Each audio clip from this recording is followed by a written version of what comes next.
शायद साहब, क्या नज़र आ रहा है आपको अब world cup is just around the corner, जैसे वक्त गुजरेगा अभी पता ही नहीं चलेगा। तो किन टीमों को आप समझते हैं कि उनकी तैयारी अच्छी है और किन टीमों को आपको लगता है कि अभी तैयारी जो है वो इनकम्प्लीट नज़र आ रही है? देखिए, इंडिया की टीम सबसे ज़्यादा तैयारी करती है 5 T20 साउथ अफ्रीका से, इसके बाद 5 T20 उनके न्यूजीलैंड से हैं। यानी आप टॉप 4 में से टॉप 2 से आप खेल रहे हैं, खुद आप टॉप पे हैं। ऑस्ट्रेलिया से उन्होंने नहीं खेली, उन्होंने नवंबर में खेली थी जब वो सीरीज़, वहाँ पे उनको कामयाबी मिली। तो ओवरऑल इंडिया की टीम की तो तैयारी ज़ाहिर है, जिसका पैसा उसी का सबसे ज़्यादा वो होता है, क्लाउड भी है उनका। पाकिस्तान ने अपने तौर पे तैयारियां की हैं, लेकिन इस वक्त जो वनडे टूर्नामेंट हो रहा है ये होना चाहिए था नेशनल T20, ताकि पाकिस्तानी प्लेयर्स को भी ज़्यादा, लेकिन हो सकता है शायद ये सोचा हो कि बिग बैश में पाकिस्तान के 6 प्लेयर्स खेल रहे हैं, 8-9 प्लेयर्स बांग्लादेश प्रीमियर लीग में खेल रहे हैं, तो उस वजह से शायद थोड़ा सा इंटरनेशनल उनको एक्सपोजर मिलेगा।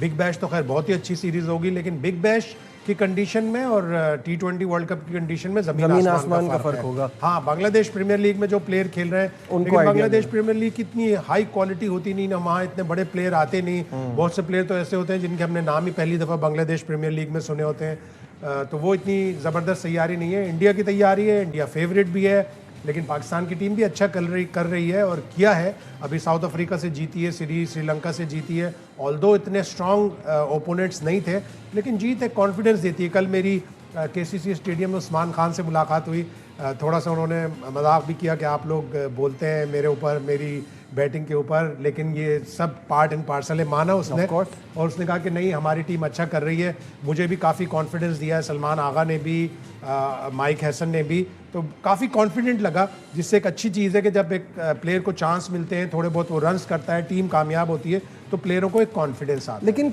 कॉन्फिडेंस तो अच्छी बात है, क्या आपको ऐसा लगता है कि वो ही फर्स्ट चॉइस होगी वर्ल्ड कप में? क्योंकि अभी भी ये बातें चल रही हैं कि रिजवान आ सकता है, और फिर कंडीशंस को देखते हुए क्या आपको नहीं लगता कि रिजवान की ज़रूरत बहुत बड़ी अपॉर्चुनिटी है रिजवान के पास? मेलबर्न रेनिगेट से वो खेल रहे हैं। मेलबर्न रेनिगेट का पहला मैच गालिबन पीर को शाहीन की टीम से ही होगा, तो उनके पास एक चांस है।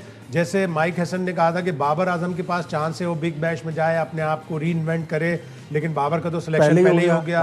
तो अब रिजवान अगर वहाँ पे 2-3 50 या कोई 1-100 खड़का देता है या अच्छी बैटिंग करता है, तो रिजवान का भी चांस बन सकता है। आपने इंडिया को फेवरेट कहा, इंडिया के कुछ तो चीज़ें हैं जो कि बहुत ही अच्छी हैं, जैसे कि उनकी बॉलिंग, उसमें सब कंट्रीब्यूट कर रहे हैं। फिर राइट टाइम पे हार्दिक पांड्या का फिट होना, वो उनके लिए बड़ा ज़बरदस्त साबित हो गया। पहले ही मैच में ऐसा लग ही नहीं रहा कि वो कोई गैप आया था। वो सुपर 4 गालिबन एशिया कप में वहाँ इंजर्ड हुए थे, और उसके बाद फाइनल में रूल आउट, उसके बाद वो यहाँ आए और यहाँ आते ही उन्होंने पहली बॉल 28 बॉलों पे जो पहली बॉल पे छक्का, कमाल है। वो डोमेस्टिक क्रिकेट खेल के आते हैं, और डोमेस्टिक क्रिकेट खेलना उनके लिए, इसीलिए उस दिन जैसे डॉक्टर साहब भी कह रहे थे कि प्रॉपर रीहैब होना चाहिए किसी भी प्लेयर की।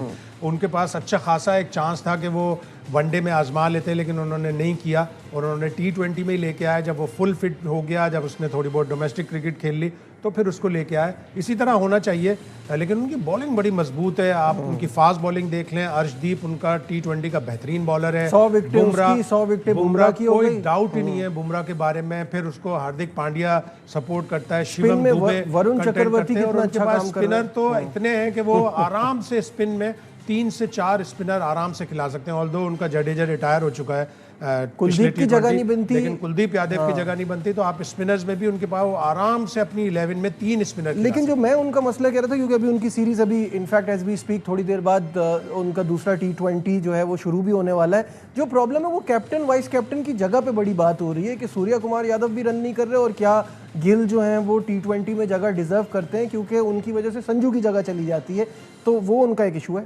गिल हो गया या सूर्य कुमार यादव हो गए, ये पोटेंशियल तो इनका बड़ा ज़बरदस्त है। सूर्य कुमार जिस तरह हिट लगाता है, एक छक्का उसने लगाया, ऐसा लगा जैसे बड़ा कोई आराम से उसने सुकून से फ्लिक किया और वो बॉल क्राउड में बाहर चली गई। तो उनके पास बैटिंग तो है। Surya Kumar Yadav, it's a matter of time, वो एक बड़ी इनिंग खेल लेगा। इस अभी 5 ये मैच हैं, 5 न्यूजीलैंड के मैच, इतने मैचेस हैं कि वो इस पूरी टेन्योर में फॉर्म में आ जाएगा। अब आते हैं हम दूसरी टीम पे जो हर वर्ल्ड कप में बिल्कुल ही सबसे बेहतरीन होकर आती है, दैट इज़ ऑस्ट्रेलिया। अभी उनकी, क्योंकि एशेस चल रहा है, अभी हमने वो वाली चीज़ उनकी T20 की देखी नहीं है, बट उनका स्टेप अप होता है हमेशा आईसीसी इवेंट्स में। What are your expectations? Step up होता है, लेकिन उनकी ज़्यादातर अभी तक कंसंट्रेशन एशेज़ के ऊपर है, और एशेज़ ऐसे वक्त पर हो रही है कि T20 वर्ल्ड कप जब खत्म होगी उसके थोड़े अरसे बाद ही वर्ल्ड कप शुरू हो जाएगा। लेकिन वो अपने प्लेयरों को तैयार करते रहते हैं। उनके प्लेयर T20 में भी खेलते हैं, बिग बैश में उनके एक्सपर्ट प्लेयर होंगे। टेस्ट में इस वक्त जो उनके जितने प्लेयर हैं वो बहुत ज़्यादा उसमें T20 में इन्वॉल्वमेंट नहीं है। जब ये T20 बिग बैश शुरू होगा तो ज़्यादा उसमें होंगे। What about New Zealand? क्योंकि रिसेंटली हमारे खिलाफ तो न्यूजीलैंड बड़ा अच्छा खेल रही है, लेकिन न्यूजीलैंड भी अभी टेस्ट सीरीज़ में बिजी है, तो ये टाइमिंग ऐसी नहीं है शायद साहब? लेकिन न्यूजीलैंड ने अपने मैचेस T20 के अच्छे खासे खेल लिए। उनके भी जो टेस्ट मैचेस में प्लेयर्स इन्वॉल्व हैं, जैसे रॉड लेथम है, जैसे कॉनवे है, ये ज़्यादातर प्लेयर उनके T20 में इन्वॉल्व नहीं है। उनके जो T20 के प्लेयर इन्वॉल्व हैं वो उनकी सुपर स्मैश में खेलते हैं। उनके प्लेयर कुछ जाके बिग बैश में खेलेंगे, कुछ इधर उधर खेलेंगे, तो उनकी तैयारी शुरू हो जाएगी। और उसके बाद वो जब 5 T20 खेलने जाएंगे इंडिया में, वो उनका पीक होगा। अच्छा, बहुत सारे एक्सपर्ट्स कह रहे हैं कि इस कंडीशन को देखते हुए वेस्ट इंडीज़ को आप पीछे नहीं रख सकते। Do you agree with this? West Indies की टीम भी अच्छी है, और T20 के लिए तो उनके पास हिटर्स बहुत ज़बरदस्त हैं। T20 में पाकिस्तान और वेस्ट इंडीज़ की टीमें सबसे ज़्यादा डॉट बॉल्स खेलती हैं, लेकिन वेस्ट इंडीज़ इसलिए मुनफरिद है कि उनके प्लेयर्स छक्के और चौके बड़े ज़बरदस्त लगा लेते हैं। उनके यहाँ भी कप्तानी का बस आगे पीछे होता रहता है कि रॉबमन पावल अच्छा खासा कप्तान था, लेकिन उसको हटाया उन्होंने। अब वो शै होप को उन्होंने कप्तान बनाया हुआ है। वो मुख्तलिफ ट्राइयाँ करते हैं स्पिनर्स में भी। लेकिन डैरन सैमी एक कोच है, ज़बरदस्त कोच है, उसका T20 का एक्सपीरियंस भी बहुत है, 2 T20 वर्ल्ड कप जीता हुआ है। तो इस पार्ट ऑफ द वर्ल्ड में भी वेस्ट इंडीज़ को आप रूल आउट नहीं कर सकते। But the issue is with south Africa के, जो कि बहुत ज़्यादा दिख रहा है कि एक तो सबसे बड़ा मुझे लगता है उनको धचका पड़ा जब हेनरिक क्लासन इंटरनेशनल क्रिकेट छोड़ गए। उसके बाद वो ऑस्ट्रेलिया से सीरीज़ हारे, पाकिस्तान से सीरीज़ हारे, अब अनडाउटेडली मुझे ऐसा लगता है इंडिया से भी सीरीज़ हार जाएंगे।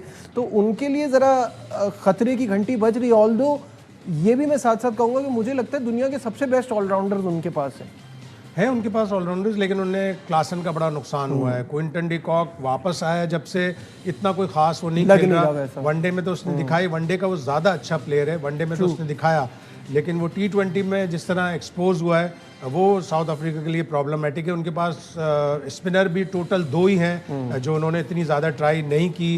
महाराज है या शम्सी, अभी तक शम्सी को उन्होंने किसी काउंट में रखा हुआ ही नहीं। लेकिन जॉर्ज लिंडे ठीक है, अच्छा स्पिनर है, लेकिन उसका शम्सी से मुकाबला कोई नहीं है। शम्सी बड़ा विकेट टेकिंग बॉलर है, और महाराज भी इसी तरह। तो जॉर्ज लिंडे को अगर वो खिलाएंगे तो जॉर्ज लिंडे उनको ऑलराउंडर का एक वो तो दे सकता है, लेकिन उनके पास कोई मतलब बैकअप में जैसे कोई राइट आर्म स्पिनर नहीं है उनके पास कोई इतना अच्छा होता जो T20 क्रिकेट खेल रहा होता। उनके पास पीटर्स एक है जो right arm leg break bowler है, लेकिन वो भी उसको भी इतना एक्सपीरियंस नहीं है। तो साउथ अफ्रीका थोड़ा फंसी भी नजर